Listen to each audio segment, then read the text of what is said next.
concluons, très provisoirement pour 2013, notre tour du Nord et du Pas-de-Calais pour la préparation et les enjeux des municipales. Alors avec Franck Hanson de RTL, nous allons interroger nos invités, entre autres, sur Hénin-Beaumont, sur d'autres villes de l'ex-bassin minier, Arras, Calais, Boulogne, etc. Des invités qui sont Marc Boulnois, nouveau, futur, dans quelques jours, secrétaire régional d'Europe Écologie Les Verts et maire de Norenfonte. Laurent Brice, secrétaire départemental du Front National et conseiller municipal à Hénin-Beaumont. Bruno Duverger, qui porte-parole de l'UDI, maire d'Amelincourt et conseiller général de Croisille. Et Bertrand Péricot, qui est membre de la direction fédérale du PC du Pas-de-Calais et président de la commission développement économique au Conseil régional. Bonjour messieurs, c'est Franck qui vous pose la première question. Bonjour. Alors, même si la courbe du chômage est peut-être en train de s'inverser, on l'a vu cette semaine, même ici dans la région Nord-Pas-de-Calais, moins 0,7% par rapport au mois dernier.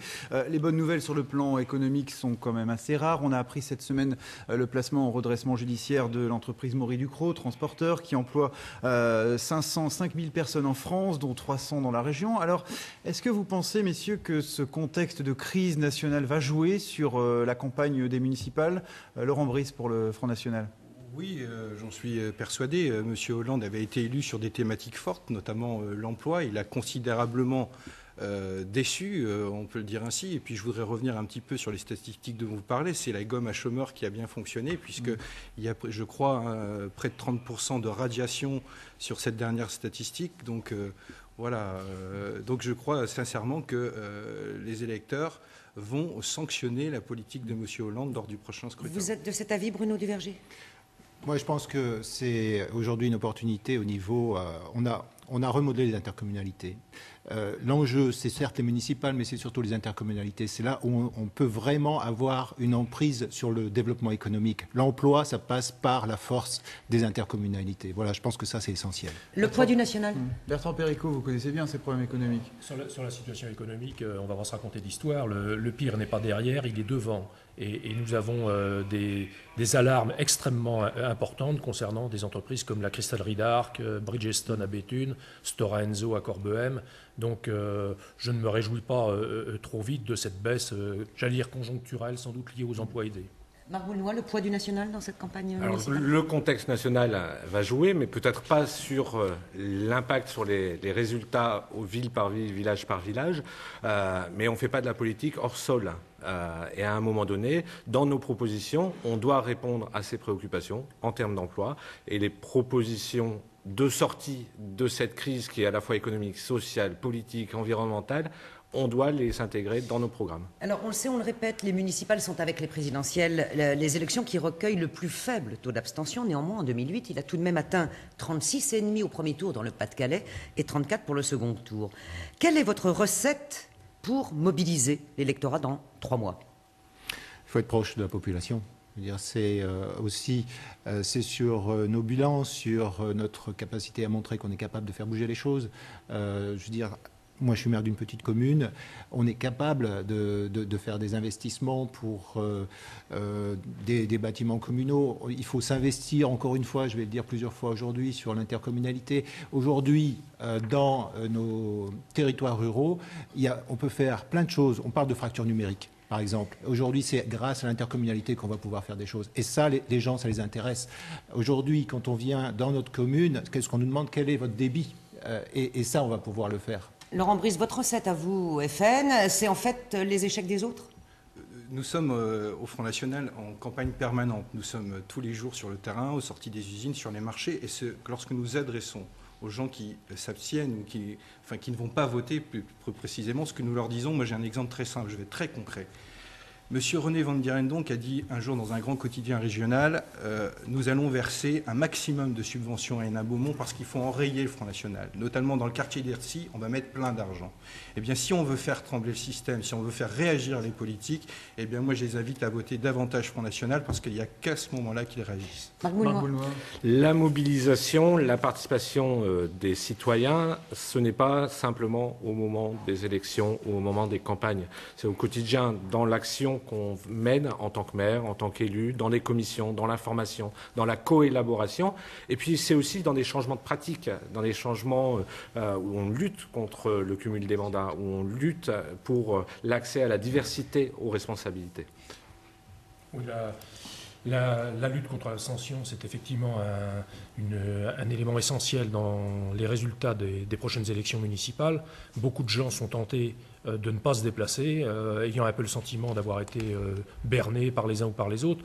Nous, on leur dit, au contraire, utilisez votre bulletin de vote pour vous faire entendre. Et dans les conseils municipaux, on peut faire rentrer et faire entendre la voix des salariés, des travailleurs. Mais justement, est-ce que vous pensez qu'il y a des élus qui sont tentés de jeter l'éponge?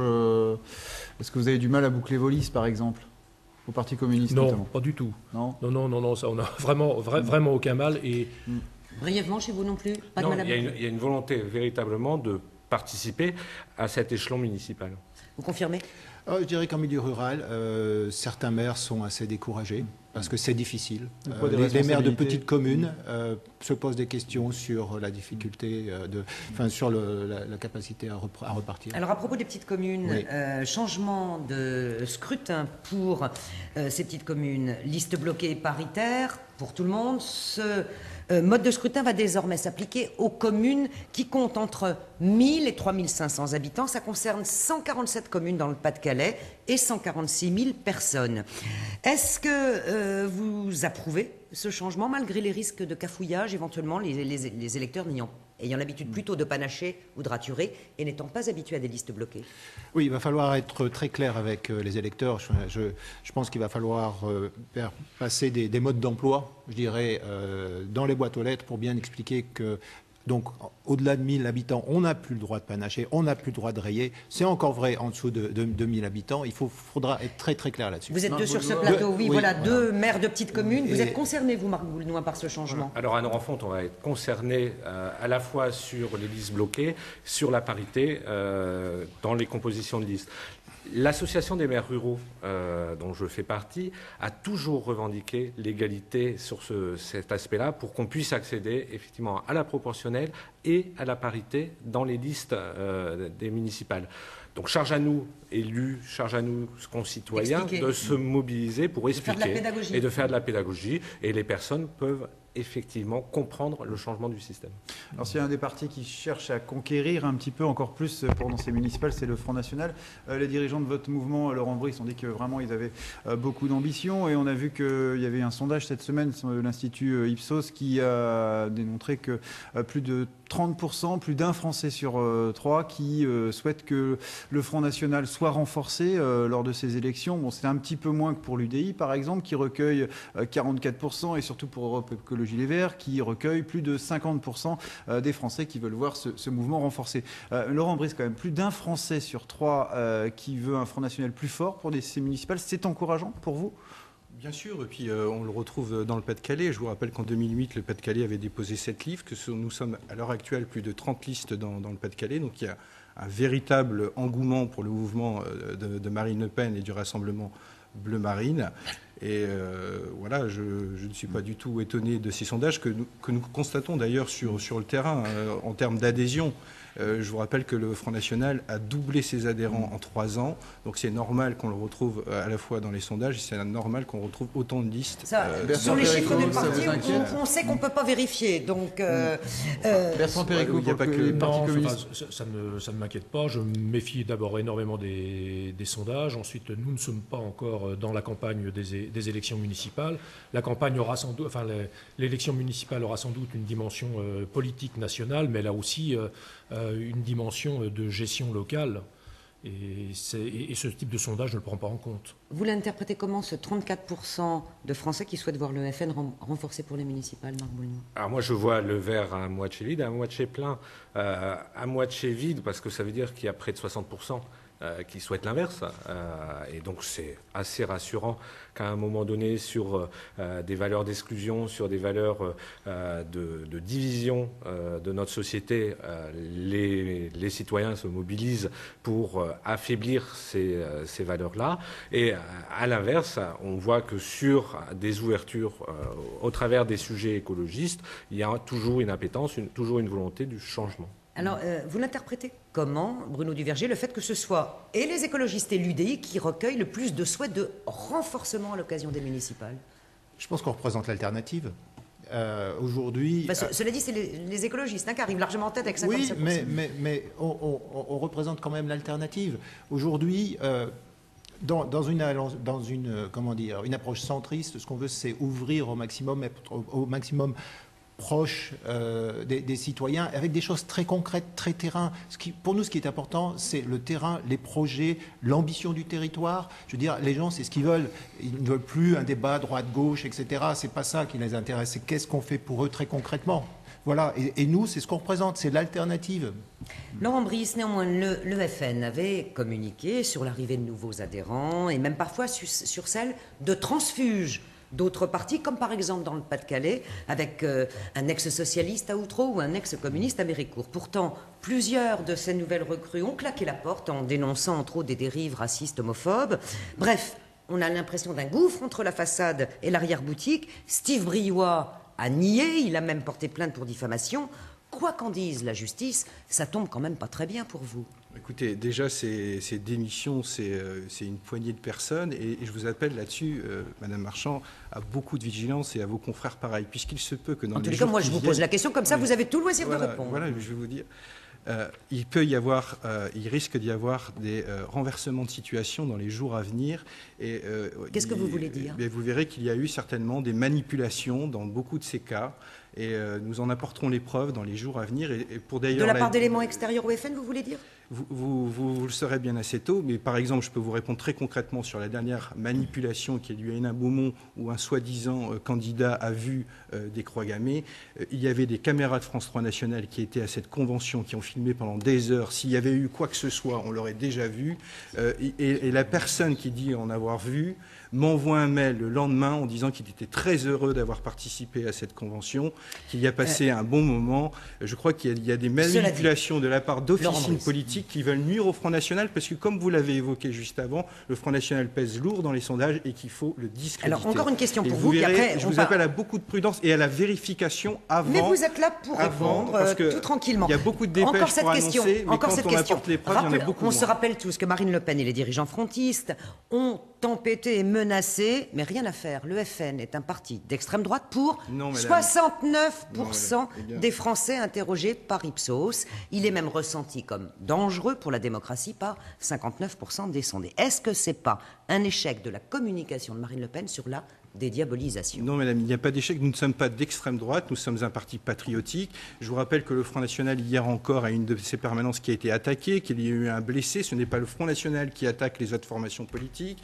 Ce n'est pas le Front National qui insulte, par exemple, sa députée Marion Le Pen, un attaché parlementaire du Parti Socialiste, l'a violemment insulté. Ce n'est pas, je voudrais répondre, ce n'est pas, par exemple, le Front National qui a interdit l'entrée d'élus d'opposition dans les conseils municipaux, comme c'est le cas à Bigny-Montigny. Ce n'est pas le Front National non plus. Alors, on va laisser peut-être maintenant les autres répondre là-dessus. Ce n'est pas le Front National qui a interdit l'accès des délégués au bureau de vote lors des campagnes électorales. Ce n'est pas nous. Dans les méthodes, ce sont les autres. Bertrand Péricot.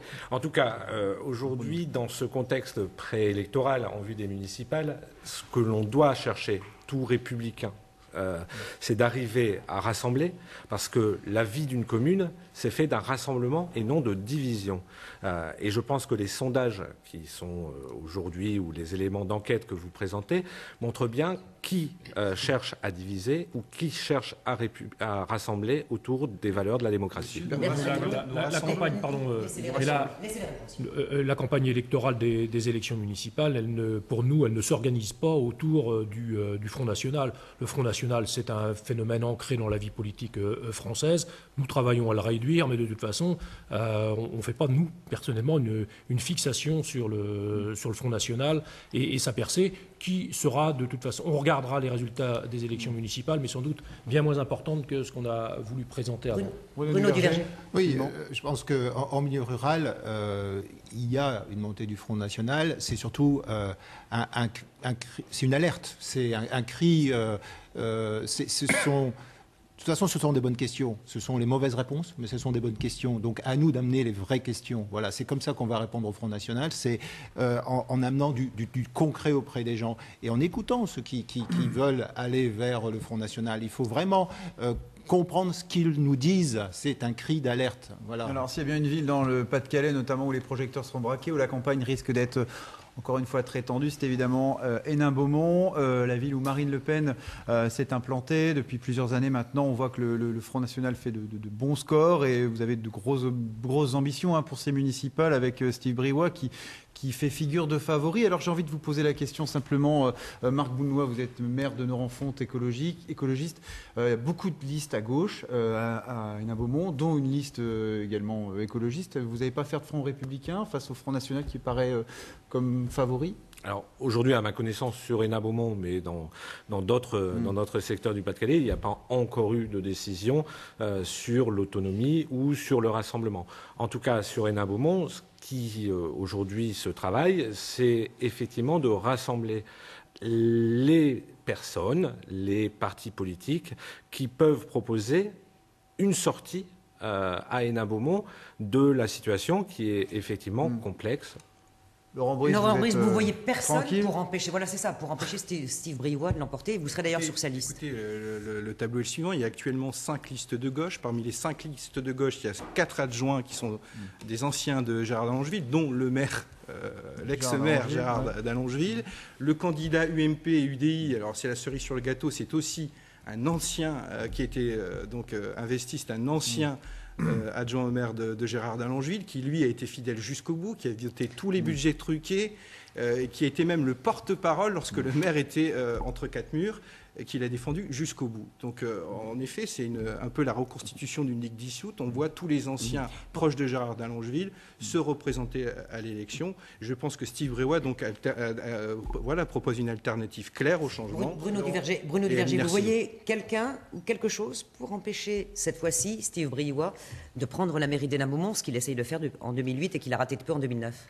Il faut que les gens discutent entre eux et qu'il y ait une union républicaine. Je veux dire, il faut vraiment se discuter entre nous. Bertrand Péricot, justement pour les communistes. Nous, sur Hénin-Beaumont, on estime que la bataille est jamais perdue d'avance, même si les conditions ne sont pas les plus simples, et on les connaît, on ne va pas les développer.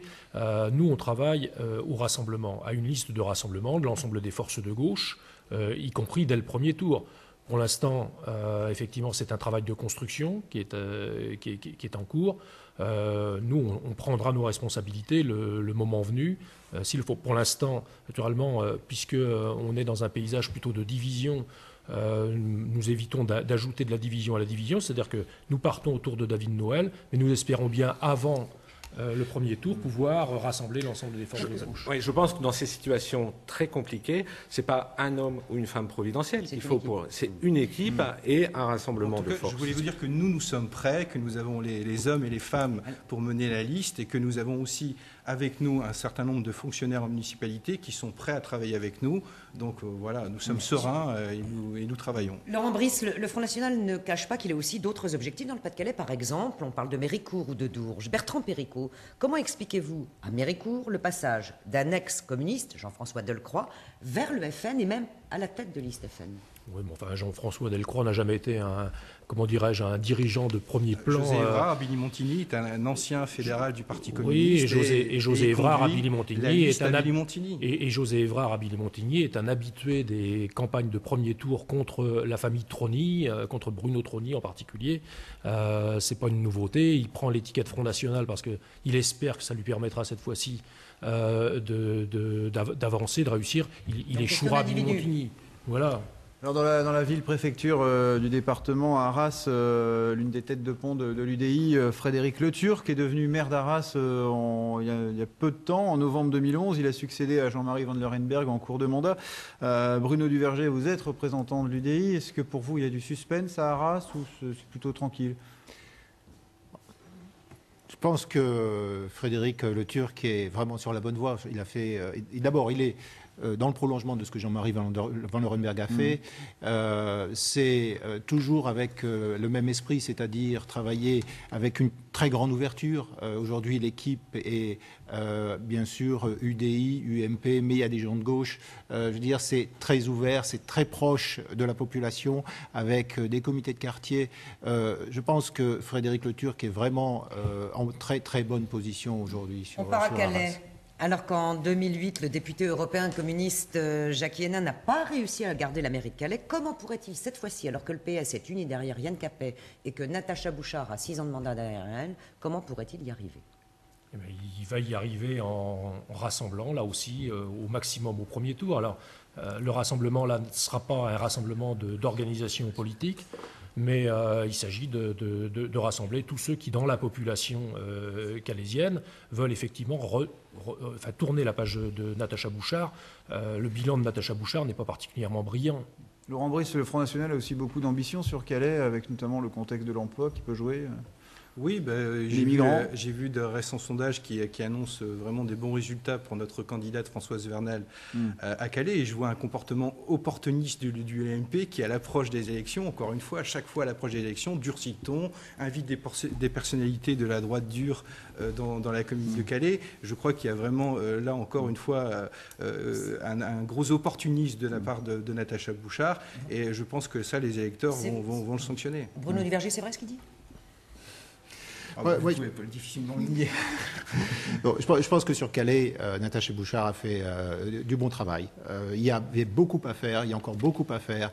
Je pense qu'elle aussi, elle a une équipe très ouverte, hein, donc avec des UDI, des écologistes aussi, avec voilà. Donc dissidents, voilà, des socialistes à Boulogne, oui. À Boulogne-sur-Mer, pas très loin de Calais, donc le seul ministre régional, l'ancien maire de Boulogne, Frédéric Cuvillier, n'a pas encore fait savoir ses intentions pour mars prochain. On rappelle qu'il a laissé son fauteuil de maire à Mireille Ingré pour entrer au gouvernement. Alors est-ce que ça peut changer la donne si Frédéric Cuvillier se présente à Boulogne, M. Péricot? Nous sommes de toute façon dans une stratégie de rassemblement à chaque fois que c'est possible de la gauche. Quand ça ne peut pas se faire au premier tour, on le fait au deuxième tour. À Boulogne-sur-Mer, les communistes participent à la gestion municipale. À ce que je sache, jusqu'ici, ils ont toujours voté les budgets. Je ne vois pas pour quelle raison ils partiraient en claquant la porte. Il n'y a pas de dissension. Ça change quelque chose? Alors, Cuvillier ou pas en tête de liste? De la même manière, on ne sait pas encore. Les écologistes ont participé et participent à la dynamique sur Boulogne et sur le Boulonnais. Au-delà de ça, que ce soit sur Hénin-Beaumont, Arras ou Calais, on peut s'interroger sur les questions des personnes. Nous, aujourd'hui, ce que l'on pose, c'est la question du projet pour que ces villes, qui sont des villes importantes, changent de cap, arrivent dans une transition pour répondre à ces questions d'emploi, à ces questions de crise sociale, à ces questions de difficultés environnementales qui sont posées. Et je pense qu'on ne peut pas faire, que ce soit à Hénin-Beaumont, que ce soit sur Arras ou sur Calais, l'impasse sur les contenus que proposent les uns et les autres. Sur le savoir-faire. Alors, Lens et Béthune, justement, deux villes où les socialistes sont quand même assez divisés aujourd'hui, deux villes où aussi le Front National a choisi de lancer deux candidats de 20 ans, de jeunes de 20 ans, alors sans remettre en cause leurs compétences, on peut se dire qu'ils sont peut-être un peu inexpérimentés, du moins ils sont inconnus. Laurent Brice, c'était un choix délibéré ou c'est parce que vous avez eu du mal à trouver des candidats finalement dans ces villes? Je vous rappelle qu'à chaque fois c'est 39 personnes qu'il faut trouver, donc on n'a pas eu de mal à trouver les candidats, que la preuve ce sont des jeunes qui sont à la tête de ces listes, donc ce qui dénote quand même d'une certaine maturité, et puis ça plaît beaucoup, je vois au niveau de la population, qui leur dit souvent vous ne pouvez pas faire pire que les anciens, puisque quand vous regardez le spectacle d'un conseil municipal à Béthune, excusez-moi, quand vous voyez quand la ville est gérée, on peut difficilement faire pire que ce qui est fait actuellement. Pour revenir à Lens, par exemple, qu'est-ce qui différencie les deux protagonistes du Parti socialiste, hein? Rien ne les différencie. Ils sont d'accord sur tout. Tout ce qui les différencie, c'est une guéguerre d'ego à celui qui va avoir la place. Et je crois que ça, les électeurs vont en tenir compte. Monsieur Sanchez a annoncé qu'il serait candidat. Et rien ne les différencie. Ils font tous partie du même système. On aura l'occasion d'en reparler. Du système Cuchéda, par exemple, qu'ils n'ont jamais dénoncé. Et parler de Los-Angoël, par exemple, qui est présenté comme la vitrine de l'écologie dans la région. Son maire, d'ailleurs, Jean-François Caron, avait été un des mieux élus du Nord-Pas-de-Calais en 2008, avec plus de 82% des voix. Depuis, l'un de ses combats, par exemple, le classement par l'UNESCO de l'ex-bassin minier, a été victorieux. Est-ce que vous vous attendez à un nouveau plébiscite, ou bien est-ce qu'il peut payer la participation des écologistes au gouvernement ? Alors, on a évoqué sur Los-Angoël, effectivement, toutes les réalisations. Et c'est vraiment à la fois au travers de l'action concrète de Jean-François Caron et au travers des réponses qu'il apporte en créant des emplois, en créant des actions au terme de logement, que l'on trouve aujourd'hui des solutions pour le changement des villes et des villages.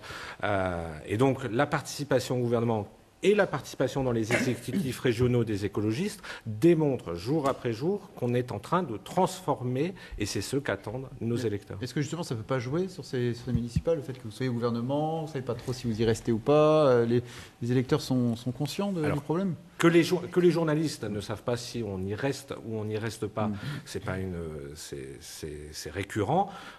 Aujourd'hui, nous sommes dans les exécutifs, à la fois au niveau national, à la fois au niveau régional et dans les exécutifs locaux. Et sur les exécutifs locaux, vous citez Los-Angoël, on démontre jour après jour la réussite et le changement. À un moment donné, effectivement, les électeurs, et vous l'avez cité dans les sondages, souhaitent qu'on se renforce. Alors, pour terminer, une dernière question en 30 secondes chacun sur les agglos, parce qu'en même temps que les équipes municipales, les citoyens vont aussi élire leurs conseillers dans les communautés de communes, d'agglomération ou urbaines, des agglos discrètes mais qui ont beaucoup de pouvoir, vous l'avez dit Bruno Duverger. Est-ce que vous allez donc faire campagne pour que ces structures intercommunales soient particulièrement visibles ? Oui, c'est essentiel. Aujourd'hui, on a la chance, on est au milieu de la restructuration, vous parlez comité d'agglo, mais c'est comité de communes, etc. En milieu rural, maintenant, on arrive à des tailles, grâce à la fusion de certaines comités de communes, qui nous permettent de faire des choses qu'on ne pouvait pas imaginer avant. Dans ma petite commune, grâce à l'intercommunalité, on va voir du haut débit, on va voir un portail de services Internet, etc. C'est ça l'opportunité. Et ce qui change aujourd'hui, c'est que les gens vont savoir qui va les représenter à la communauté de communes. Un enjeu ? Oui, nous félicitons de l'entrée d'élus au sein des communautés d'agglo, puisque c'est une première, ce sera historique.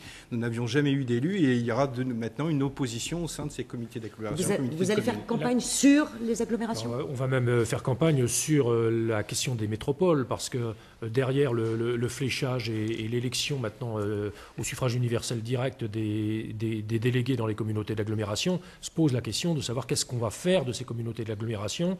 Vont-elles garder une autonomie, ou va-t-on les fusionner dans des grandes métropoles ? Marc Boulnois, les agglos, justement, se sont dit que c'est là où il y a le pouvoir, là où il y a l'argent, mais c'est vrai que ça intéresse moins les gens. Donc il y a du travail de pédagogie à faire. Alors il y a un gros travail de pédagogie, il y a encore à faire évoluer le type de scrutin et la place des agglomérations et des intercommunalités dans les années à venir, parce qu'effectivement la question des transports, la question de l'énergie, la question de l'emploi sont aujourd'hui au cœur des politiques publiques de ces intercommunalités. Et donc à un moment donné, comme dans les villes, comme dans les villages, il faut qu'on remette le projet au cœur de nos campagnes. Voilà, la fin de notre émission se rapproche et merci messieurs, puisque pour chacun d'entre vous quatre, c'était une première de venir en plateau dans La Voix est libre. Quelques événements à l'actualité de la semaine prochaine. En ce moment, Martine Aubry et Daniel Percheron, je parle de la semaine prochaine, mais ça se passe en ce moment, inaugurent un nouvel équipement à Labassé, une plateforme de transport qui doit faciliter les échanges entre voitures, trains et bus. Lundi, s'achève en Sambre-Avesnois 2 mois de concertation publique sur le projet de centre d'essai ferroviaire. Vous le savez, un site unique, un futur site unique en Europe. Et enfin, conjuguer le socialisme et l'écologie, c'est le programme du Parti de gauche qui réunit samedi prochain à Douai ses partisans pour des assises départementales. Voilà, on se quitte pour laisser la voie libre à Christelle Massin et le journal de midi. La semaine prochaine, rendez-vous avec le ministre boulonnais Frédéric Cuvillier. Bonne semaine à tous, portez-vous bien. Au revoir, merci.